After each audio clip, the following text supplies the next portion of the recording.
새벽 5시 성한그룹 본관 저택의 침실에서 윤정희는 잠을 이루지 못하고 있었습니다. 창밖으로 어스름한 빛이 스며들고 정원의 나무들이 바람에 흔들리는 소리만이 고요를 깨뜨렸죠. 그녀는 베개에서 고개를 들어 천장을 바라보았어요. 침대 옆 탁자 위에는 남편의 사진이 놓여 있었습니다. 10년 전 그가 세상을 떠난 뒤로 정희는 혼자 이 거대한 그룹을 이끌어왔어요. 처음엔 두려웠지만 시간이 지나면서 그녀는 강해졌죠. 이사회를 설득하고 주주들을 안심시키고 직원들에게 비전을 제시하며 성한그룹을 더 단단하게 만들었습니다. 하지만 요즘 들어 이상한 감정이 밀려왔어요. 아들 민호가 결혼을 앞두고 있다는 소식을 들은 뒤부터였죠. 며느리 후보인 지수는 32살의 평범한 은행원이었습니다. 학벌도 무난하고 외모도 단정했어요. 민호는 그녀를 소개하며 말했죠. 어머니, 지수는 정말 착한 사람이에요. 저를 있는 그대로 봐주는 유일한 사람이랍니다. 정희는 그 말을 들으며 고개를 끄덕였지만 마음속 어딘가에서 의심이 자라나고 있었어요. 착하다는 건 무슨 의미일까? 진심으로 착한 걸까? 아니면 무언가를 바라보며 연기하는 걸까? 정희는 자신의 의심이 과한 것일 수도 있다고 생각했습니다.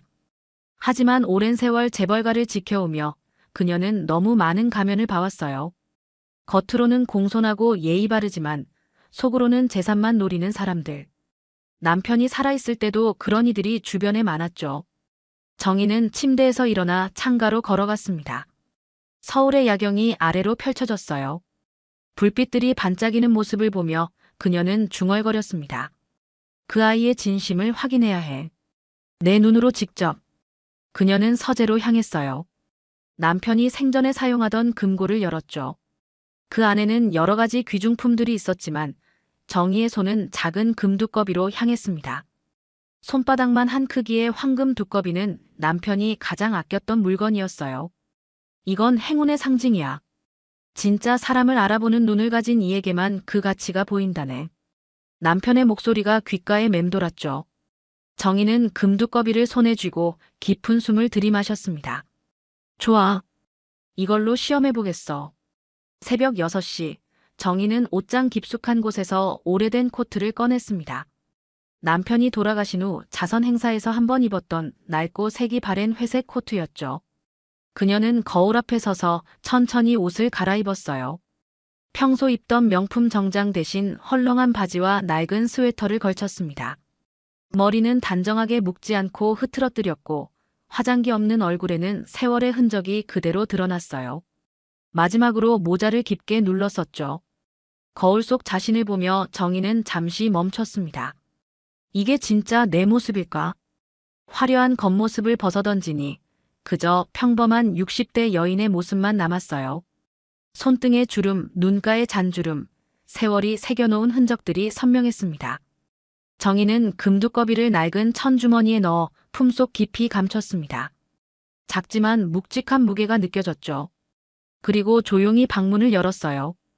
복도는 고요했습니다. 아직 가사 도우미들이 출근하기 전이었고 아들 민호도 깊은 잠에 빠져 있을 시간이었어요. 정희는 계단을 내려가며 숨을 죽였습니다.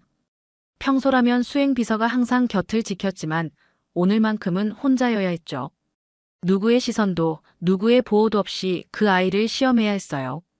현관문을 여는 순간 차가운 새벽 공기가 얼굴을 스쳤습니다. 피부에 와닿는 냉기가 오히려 정신을 또렷하게 만들었죠.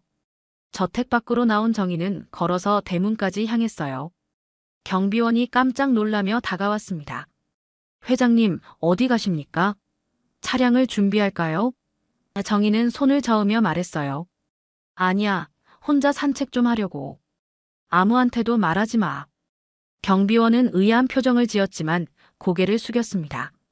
정희는 대문을 나서 골목길로 접어들었어요. 이른 아침의 서울은 아직 깨어나지 않았습니다. 가로등 불빛 아래로 청소부들이 거리를 쓸고 있었고 택시 몇 대가 한산한 도로를 지나갔죠. 정희는 걸으며 주변을 둘러봤습니다. 재벌가 여회장이 아닌 그저 한 명의 평범한 시민으로 걷는 이 느낌이 낯설었어요. 정희는 지하철역으로 향했습니다. 얼마 만에 타보는 지하철인지 기억도 나지 않았어요. 아마 20년은 좋게 넘었을 겁니다. 개찰구를 통과하며 정희는 주변 사람들을 관찰했죠. 출근하는 직장인들, 학교 가는 학생들, 새벽 운동을 마치고 돌아가는 노인들. 모두 각자의 삶을 살아가는 평범한 사람들이었습니다. 정희는 문득 깨달았어요. 나는 언제부터 이런 풍경을 잊고 살았을까? 고급 승용차 안에서만 세상을 바라보던 자신이 부끄러워졌죠. 전철 안에서 정희는 구석자리에 앉았습니다. 금두꺼비가 든 주머니를 꼭 쥐며 생각했어요. 오늘 그 아이가 나를 어떻게 대할지 그게 답이 될 거야. 새 정거장을 지나 정희는 내렸습니다. 역 근처에 지수가 근무하는 은행이 있었어요. 아직 문을 열기 전이었지만 정희는 근처 벤치에 앉아 기다렸죠. 아침 해가 서서히 떠오르고 거리에는 사람들이 하나둘 모여들기 시작했습니다. 정희는 낡은 코트 속으로 몸을 더 움츠렸어요. 손에는 금두꺼비를, 마음속에는 단단한 결심을 품은 채로 말이죠. 9시가 되자 은행 문이 열렸습니다. 정희는 천천히 자리에서 일어나 은행 입구로 걸어갔어요. 유리문을 밀고 들어서는 순간 냉방기의 차가운 바람과 함께 몇몇 시선이 정희를 향했습니다. 깔끔한 정장을 입은 직원들, 단정한 차림의 고객들 사이에서 낡은 코트를 입은 정희는 확연히 달랐죠. 로비 한쪽에 서 있던 경비원이 눈살을 찌푸리며 다가왔어요. 여기는 은행입니다. 무슨 일로 오셨어요? 말투는 정중했지만 눈빛은 경계심으로 가득했습니다. 정희는 고개를 숙이며 조용히 대답했어요. 저기 이걸 돈으로 좀 바꾸고 싶은데요. 떨리는 손으로 천 주머니를 꺼냈습니다. 경비원은 잠깐 망설이다가 안내데스크 쪽을 가리켰죠. 저쪽에 가서 상담받으세요. 정희는 고개를 끄덕이고 창구로 향했습니다. 대기 의자에 앉으니 옆 사람이 슬쩍 자리를 옮기는 게 느껴졌어요. 정희는 아무렇지 않은 척 앉아 있었지만 가슴속이 쓰라렸습니다. 10분쯤 지났을까 한 직원이 정희를 불렀어요. 손님, 이쪽으로 오세요. 젊은 남자 직원이었습니다. 정희가 창구 앞에 서자 직원은 서류를 정리하며 물었죠. 무슨 업무 보러 오셨습니까? 정희는 천천히 천주머니를 풀었어요. 그 안에서 손바닥만 한 금두꺼비가 모습을 드러냈습니다. 황금빛 광택이 형광등 아래서 은은하게 빛났죠. 이걸 돈으로 바꾸고 싶어요. 정희의 목소리는 낮고 조용했습니다. 직원은 금두꺼비를 보더니 눈을 가늘게 떴어요. 이게 진짜입니까? 의심스러운 표정이 역력했죠. 옆 창구에 있던 여직원도 고개를 돌려 구경했습니다. 어디서 나신 거예요? 직원의 질문에 정희는 잠시 말을 멈췄어요. 남편이 남긴 겁니다. 짧은 대답이었지만 직원의 표정은 더욱 굳어졌죠. 남편분이요? 이게 정말 본인 소유가 맞나요? 목소리가 점점 날카로워졌습니다. 주변에 있던 다른 고객들도 하나둘 쳐다보기 시작했어요. 정희는 침착하게 말했습니다. 네, 제 거 맞아요. 감정을 받아보시면 알 수 있을 겁니다. 하지만 직원은 고개를 저었어요. 이런 물건은 어디서 가져오신 건지 확인이 필요합니다. 혹시 훔친 거 아니세요? 그 말에 주변이 술렁이기 시작했습니다. 누군가 속삭였죠. 저 사람 수상해 보여. 경찰 불러야 하는 거 아냐? 정희의 얼굴이 창백해졌습니다. 가슴이 답답하게 조여왔어요. 하지만 정희는 참았습니다. 이게 바로 자신이 원했던 시험이었으니까요. 직원은 뒤편에 있던 상사를 불렀어요. 과장님, 여기 좀 봐주세요. 중년의 남자 과장이 다가와 금두꺼비를 쳐다봤습니다. 이게 뭡니까? 이분이 이걸 돈으로 바꾸고 싶다는데 출처가 의심스럽습니다. 과장은 금두꺼비를 집어들더니 이리저리 살펴봤어요. 이거 꽤 비싸 보이는데 어디서 났어요? 정희는 다시 한번 차분하게 설명했습니다. 남편 유품입니다. 급하게 돈이 필요해서요. 과장은 코웃음을 쳤어요. 유품이라고요? 증명할 수 있나요? 정희는 아무 말도 하지 못했습니다. 증명? 그런 걸 준비할 리 없었죠. 과장은 경비원을 향해 손짓했어요. 경찰에 신고 준비하세요. 그 순간 로비 안이 웅성거렸습니다. 바로 그때였습니다. 잠깐만요. 누군가의 목소리가 로비를 가로질렀어요. 사람들이 일제히 고개를 돌렸죠. 상담 데스크 쪽에서 한 여직원이 빠른 걸음으로 다가오고 있었습니다. 30대 초반으로 보이는 단정한 정장 차림의 여성이었어요. 바로 지수였습니다. 지수는 숨을 고르며 과장 앞에 섰죠. 과장님, 손님 말씀 먼저 들어봐야 하지 않을까요? 목소리는 떨렸지만 단호했습니다. 과장이 미간을 찌푸렸어요. 지수 대리, 이건 내가 관여할 일이 아니야. 하지만 지수는 물러서지 않았습니다. 아니에요. 저희는 은행원이지 경찰이 아니잖아요. 손님이 가져오신 물건이 도난품인지 아닌지 확인도 안 하고 신고부터 하는 건 잘못됐어요. 지수의 말에 주변이 조용해졌습니다. 과장은 난처한 표정을 지었지만 지수는 정희에게 부드럽게 다가갔어요. 손님, 이쪽으로 오시겠어요? 제가 상담 도와드릴게요. 정희는 지수를 바라봤습니다. 젊은 여직원의 눈빛에는 따뜻함이 있었어요. 의심이나 경계가 아니라 진심 어린 배려가 담겨 있었죠. 정희는 천천히 고개를 끄덕이며 지수를 따라갔습니다. 상담실로 들어가자 지수가 의자를 권했어요. 앉으세요. 편하게 말씀하시면 돼요. 정희가 자리에 앉자 지수도 맞은편에 앉으며 금두꺼비를 조심스럽게 받아들었습니다. 지수는 금두꺼비를 자세히 살펴봤어요. 바닥 부분, 조각의 세밀함, 무게감까지 꼼꼼하게 확인했죠. 이거 진품 같은데요. 지수가 중얼거렸습니다. 정희는 조용히 물었어요. 정말 그렇게 보이나요? 지수는 고개를 끄덕였습니다. 네. 제가 미술품 감정 자격증까지는 없지만 대학 때 문화재 관련 수업을 들었거든요. 이 정도 세공과 광택이라면 적어도 수십 년은 된 물건일 거예요. 게다가 순금 같습니다. 정희의 눈가에 미세한 떨림이 지나갔어요. 지수는 금두꺼비를 조심스럽게 책상 위에 내려놓으며 말했습니다. 손님, 이걸 현금으로 바꾸시려면 정식 감정 절차를 거쳐야 해요. 보통 이틀 정도 걸리는데 괜찮으시겠어요? 정희는 잠시 생각하다가 물었죠. 오늘은 안 되나요? 지수는 미안한 표정을 지었어요. 죄송하지만 이런 귀금속은 전문 감정사가 확인해야 해서요. 혹시 급하신 일이 있으세요? 정희는 고개를 저었습니다. 아니에요. 그냥 오래 보관하기가 부담스러워서요. 지수는 이해한다는 듯 고개를 끄덕였어요. 그럼 이렇게 하시죠. 오늘은 시간이 늦었으니 내일 아침에 다시 오세요. 제가 미리 감정사와 약속 잡아놓을게요. 그럼 빨리 처리할 수 있을 거예요. 지수의 목소리는 차분하고 안정적이었습니다. 정희는 그 목소리를 들으며 마음 한구석이 따뜻해지는 걸 느꼈어요. 그럼 내일 다시 와도 될까요? 정희가 조심스럽게 물었습니다. 지수는 환하게 웃으며 대답했어요. 물론이죠. 제가 내일 아침 9시에 여기 있을게요. 손님 오시면 바로 도와드릴게요. 지수는 명함을 꺼내 정희에게 건넸습니다. 혹시 궁금하신 거 있으면 언제든 전화 주세요. 정희는 명함을 받아들며 지수의 이름을 읽었어요. 김지수 대리. 짧은 이름이었지만 정희의 마음속에 깊이 새겨졌죠. 정희는 금두꺼비를 다시 천주머니에 넣어 품속에 넣었습니다. 그리고 천천히 자리에서 일어났어요. 감사합니다. 내일 다시 올게요. 지수는 상담실 문까지 배웅하며 말했습니다. 조심히 가세요. 내일 뵙겠습니다. 정희가 로비를 지나 밖으로 나갈 때 아까 그 과장과 직원들이 수군거리는 소리가 들렸어요. 내일 또 오면 그때 경찰 불러야지. 하지만 지수는 그들을 향해 작게 중얼거렸습니다. 아니야, 그분 눈빛이 달랐어. 거짓말하는 사람 눈이 아니었어. 다음 날 아침, 은행 문이 열리기 10분 전이었습니다.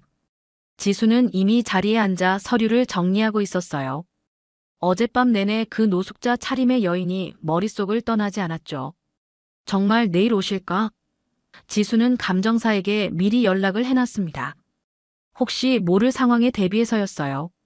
시계를 보니 8시 50분이었죠. 지수는 창밖을 내다봤습니다. 그때였어요. 은행 입구 쪽에서 웅성거리는 소리가 들렸습니다. 지수가 고개를 들자 로비가 순식간에 술렁이고 있었어요. 경비원이 황급히 자세를 바로잡았고 다른 직원들이 일제히 입구를 향해 시선을 돌렸죠. 지수도 자리에서 일어나 로비 쪽으로 걸어갔습니다. 그리고 그 광경을 보는 순간 지수의 발걸음이 멈춰버렸어요. 유리문이 열리고 한 여인이 들어서고 있었습니다. 어제 그 노숙자 차림의 여인이었지만 완전히 달라진 모습이었어요. 고급스러운 진남색 정장, 단정하게 빗어올린 머리, 세련된 화장. 목에는 진주 목걸이가 걸려 있었고 손목에는 명품 시계가 빛나고 있었죠. 하지만 무엇보다 놀라운 건 그 뒤를 따르는 사람들이었습니다. 정장을 입은 남자 3명이 일렬로 뒤따르고 있었어요. 모두 서류 가방을 든 채 긴장한 표정으로 주변을 살피고 있었습니다. 지수의 입에서 작은 숨소리가 새어나왔어요. 저분이 대체 누구시지? 로비에 있던 모든 직원들이 허둥지둥 자세를 바로잡았습니다. 어제 그렇게 의심하고 무시했던 그 과장도 얼굴이 하얗게 질린 채 서 있었죠. 정희는 천천히 로비 중앙으로 걸어왔습니다. 구두굽이 대리석 바닥을 두드리는 소리만이 정적을 깼어요. 정희는 어제 자신을 의심했던 그 창구 앞에 멈춰 섰습니다. 그리고 품속에서 천주머니를 꺼냈어요. 어제 그 금두꺼비였죠. 정희는 조용히 카운터 위에 금두꺼비를 올려놓으며 말했습니다. 어제 이걸 훔친 거라고 하셨죠? 목소리는 낮았지만 로비 전체에 울려 퍼졌습니다. 과장은 입술을 떨며 아무 말도 하지 못했어요. 옆에 서 있던 남자 직원도 고개를 푹 숙였죠. 뒤따라온 정장 차림의 남자 한 명이 앞으로 나섰습니다. 저는 성안그룹 법무팀 이사 박민수입니다. 명함을 꺼내며 차갑게 말했어요. 어제 이 은행에서 저희 회장님을 의심하고 경찰 신고까지 운운했다는 보고를 받았습니다. 사실 확인이 필요하겠습니다. 그 말에 과장의 얼굴에서 핏기가 완전히 사라졌어요. 회 회장님. 떨리는 목소리로 되물었죠. 정희는 냉정한 표정으로 주변을 둘러봤습니다. 어제 자신을 수군거리며 바라보던 고객들, 자리를 피하던 사람들, 모두 지금은 그저 멍하니 서 있을 뿐이었어요. 정희는 천천히 입을 열었습니다. 성안그룹 회장 윤정희입니다. 어제 제가 이 은행에 왔을 때 여러분은 제 겉모습만 보고 판단하셨죠. 훔친 거 아니냐고 경찰에 신고하겠다고 말씀하셨습니다. 정희의 목소리는 차분했지만 그 무게감은 로비 전체를 짓눌렀어요. 직원들은 고개를 들지 못했고 심지어 다른 고객들까지 숨을 죽이고 있었습니다. 정희는 금두꺼비를 집어들며 말을 이었어요. 이건 제 남편이 생전에 아꼈던 물건입니다. 행운을 가져다 준다고 믿었던 두꺼비죠. 하지만 진짜 행운은 물건이 아니라 사람을 제대로 볼 줄 아는 눈에서 온다고 하셨습니다. 정희는 잠시 말을 멈추고 로비를 천천히 둘러봤어요. 어제 여기서 단 한 사람만이 저를 사람으로 대해줬습니다. 정희의 시선이 천천히 움직였습니다. 그리고 멈춘 곳은 로비 한쪽에 서 있던 지수였어요. 지수는 얼굴이 새빨개진 채 그 자리에 서 있었죠. 정희가 지수를 향해 걸어갔습니다. 주변 사람들의 시선이 모두 지수에게 쏠렸어요. 지수는 몸이 굳은 채 정희를 바라봤습니다. 제가 뭘 잘못한 걸까? 머릿속이 혼란스러웠죠. 정희가 지수 앞에 섰습니다. 두 사람 사이에 잠깐의 침묵이 흘렀어요. 그리고 정희가 입을 열었습니다. 김지수 대리님. 지수는 반사적으로 고개를 숙였어요. 죄송합니다, 회장님. 제가 제대로 설명드리지 못해서 목소리가 떨렸습니다. 하지만 정희는 고개를 저었어요. 아니에요. 당신은 잘못한 게 없습니다. 정희는 지수의 어깨에 손을 가볍게 얹었습니다. 오히려 고마워요. 어제 당신만이 저를 의심하지 않았습니다. 겉모습을 보지 않고 사람을 봐줬어요. 지수는 고개를 들어 정희를 바라봤죠. 정희의 눈빛에는 진심이 담겨 있었습니다. 당신은 제가 누군지 몰랐어요. 회장이든 노숙자든 그런 건 중요하지 않았죠. 그저 도움이 필요한 사람을 도와준 겁니다. 그게 진짜 은행원의 자세 아닐까요? 지수의 눈가에 눈물이 맺혔어요. 저는 그냥 당연한 일을 했을 뿐인데요. 정희는 부드럽게 웃었습니다. 당연한 일이라고요? 하지만 어제 이 은행에서 그 당연한 일을 한 사람은 당신뿐이었어요. 정희는 천천히 몸을 돌려 로비를 향했습니다. 직원들은 여전히 고개를 숙이고 있었죠. 정희의 목소리가 다시 울려 퍼졌어요. 저는 어제 이곳에 시험을 하러 왔습니다. 정희가 말했습니다. 제 아들이 결혼을 앞두고 있는데 며느리가 될 사람이 바로 이 은행의 김지수 대리입니다. 그 말에 로비가 다시 한번 술렁였어요. 지수도 깜짝 놀라 정희를 바라봤죠. 민호 오빠의 어머니가 회장님이셨어. 지금까지 몰랐던 사실이었습니다. 민호는 자신의 집안 배경을 절대 드러내지 않았거든요. 정희는 말을 이었습니다. 저는 확인하고 싶었어요. 그 아이가 진심으로 착한 사람인지 아니면 우리 집안의 재산을 보고 연기를 하는 건지. 그래서 직접 노숙자 차림으로 이곳에 왔습니다. 겉모습이 초라한 사람을 어떻게 대하는지 보고 싶었거든요. 정희는 금두꺼비를 들어올렸어요. 이 금두꺼비는 시험지였습니다. 값비싼 물건을 가진 초라한 사람을 여러분은 어떻게 대할 건가? 과장은 얼굴을 들지 못한 채 땀을 흘리고 있었습니다. 옆에 남자 직원도 마찬가지였죠. 정희는 그들을 향해 날카롭게 말했어요. 여러분은 겉모습만 보고 저를 판단했습니다. 훔친 거 아니냐고 경찰에 신고하겠다고 했죠. 심지어 제 말을 들으려고도 하지 않았어요. 정희는 잠시 숨을 고르고 말을 이었습니다. 그런 눈으로 고객의 돈을 지킬 수 있겠습니까? 사람을 제대로 보지 못하는 사람이 어떻게 금융을 다룰 수 있죠? 로비는 정적에 휩싸였습니다. 정희의 말 한마디 한마디가 무겁게 가라앉았어요. 정희는 지수에게 다시 고개를 돌렸습니다. 하지만 김지수 대리는 달랐어요. 저를 사람으로 봤습니다. 의심하지 않고 무시하지 않고 도와주려 했죠. 심지어 동료들이 저를 의심할 때도 저를 편들어줬어요. 정희는 지수의 손을 잡았습니다. 그게 진짜 사람을 대하는 태도입니다. 겉모습이 아니라 마음을 보는 거예요. 정희는 금두깨비를 지수의 손에 쥐어줬습니다. 이건 이제 당신 거예요. 사람을 믿는 용기를 가진 당신에게 드리고 싶습니다. 지수는 금두꺼비를 받아들며 눈물을 흘렸어요. 감사합니다, 회장님. 정말 정말 감사합니다. 정희는 지수의 등을 토닥이며 조용히 웃었습니다. 괜찮아요.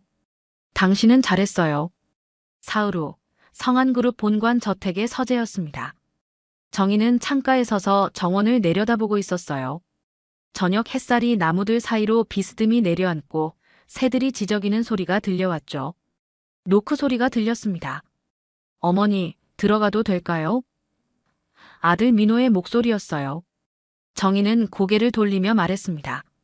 그래, 들어오렴. 문이 열리고 민호가 들어왔습니다.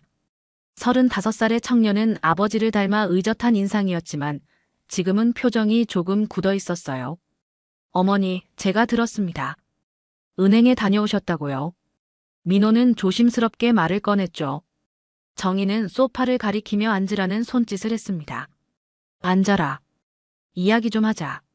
민호가 소파에 앉자 정희도 맞은편에 자리를 잡았어요. 차를 따르며 정희가 입을 열었습니다. 내가 화가 났구나. 민호는 고개를 저었어요. 화가 난 게 아니라 조금 놀랐습니다.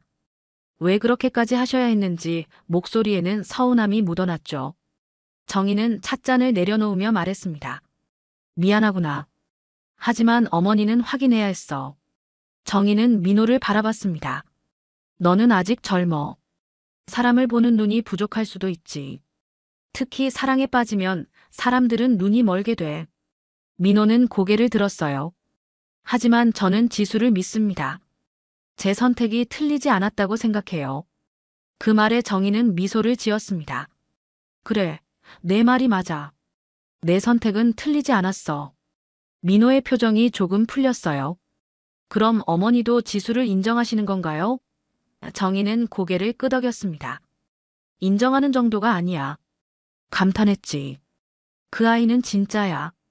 정희는 잠시 말을 멈추고 찻잔을 들었어요. 한 모금 마시고 나서 다시 말했습니다. 어머니가 노숙자 차림으로 갔을 때 은행 직원들은 모두 저를 의심했어. 훔친 거 아니냐고 경찰에 신고하겠다고 했지. 민호의 얼굴이 굳어졌습니다. 그랬습니까? 정희는 고개를 끄덕였어요. 그래. 하지만 지수만은 달랐어. 저를 사람으로 대해줬지. 겉모습을 보지 않고 마음을 봤어. 정희는 민호의 눈을 똑바로 바라봤습니다. 그게 얼마나 어려운 일인지 아니? 모두가 의심할 때 혼자서 믿는다는 게 말이야. 민호는 조용히 듣고 있었어요. 정희는 말을 이었습니다. 이 집안에 시집 오면 지수는 많은 시선을 받게 될 거야.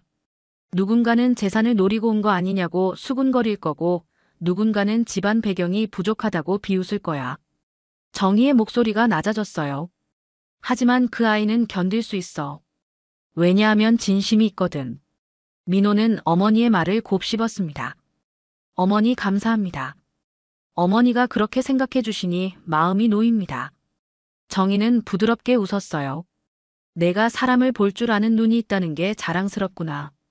재산이나 배경이 아니라 사람 자체를 봤잖니. 민호도 미소를 지었습니다. 지수는 저를 성한그룹 후계자로 본 게 아니라 그냥 민호로 봐줬어요. 그게 좋았습니다. 정희는 서재 책상 서랍을 열었습니다. 그 안에서 금두꺼비를 꺼냈어요. 민호가 의아한 표정을 지었죠. 그게 은행에 가져가신 거 아니었나요? 정희는 고개를 저었습니다. 지수에게 줬다가 다시 받았어.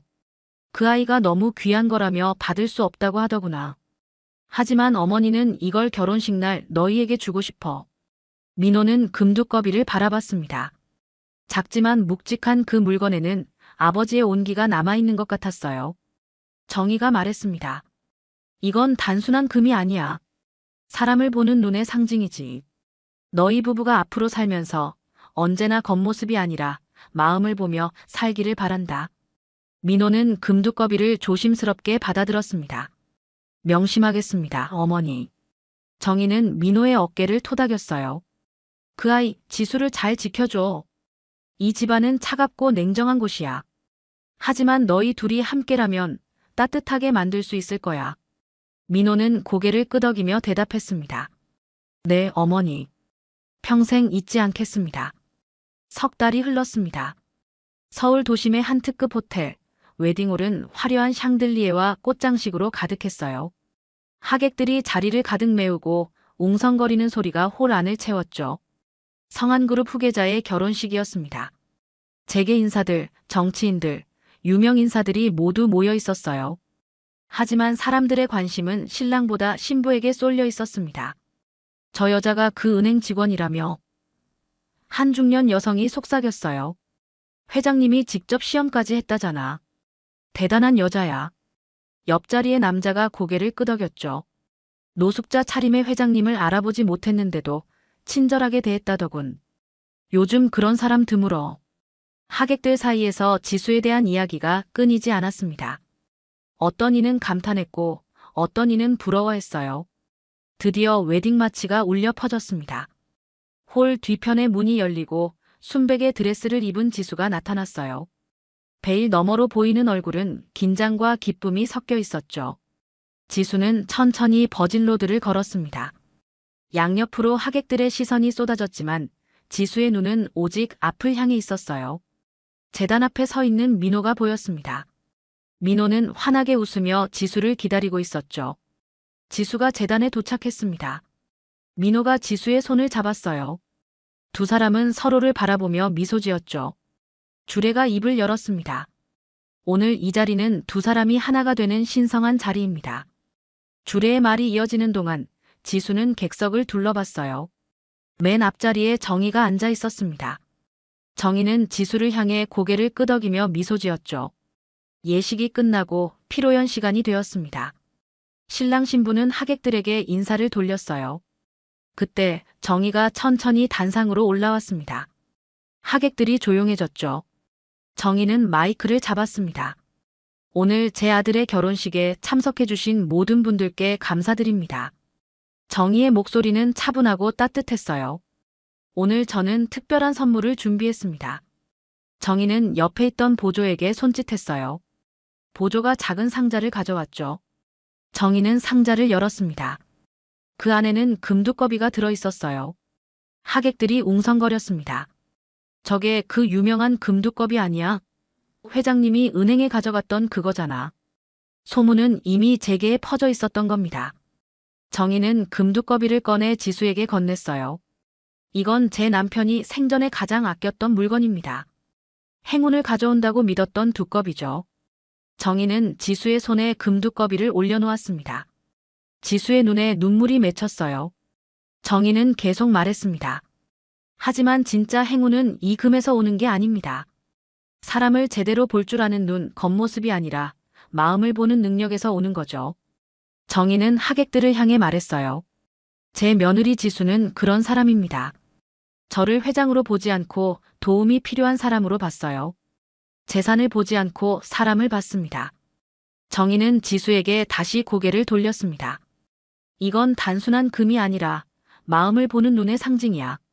내가 우리 집안에 가져온 건 재산이 아니라 믿음이란다. 지수는 금두꺼비를 두 손으로 받아들며 눈물을 흘렸어요. 감사합니다, 어머니. 평생 이 마음 잊지 않겠습니다. 민호가 옆에서 지수의 손을 꼭 잡았습니다. 어머니, 감사드립니다. 저희 두 사람 평생 서로를 믿으며 살겠습니다. 정희는 두 사람의 손을 포개 주었어요. 이제야 안심이 되는구나. 너희 둘이라면 어떤 어려움도 이겨낼 수 있을 거야. 하객들이 박수를 쳤습니다. 우레와 같은 박수 소리가 홀을 가득 채웠죠. 지수와 민호는 서로를 바라보며 미소 지었습니다. 금두꺼비는 그들의 손안에서 빛나지 않았지만 그보다 더 따뜻한 미소들이 그 자리를 환히 비췄어요. 정희는 뒤로 물러나 조용히 지켜봤습니다. 여보, 당신이 남긴 금두꺼비가 드디어 제자리를 찾았어요. 정희는 하늘을 올려다보며 속으로 중얼거렸죠. 그리고 행복한 미소를 지었습니다.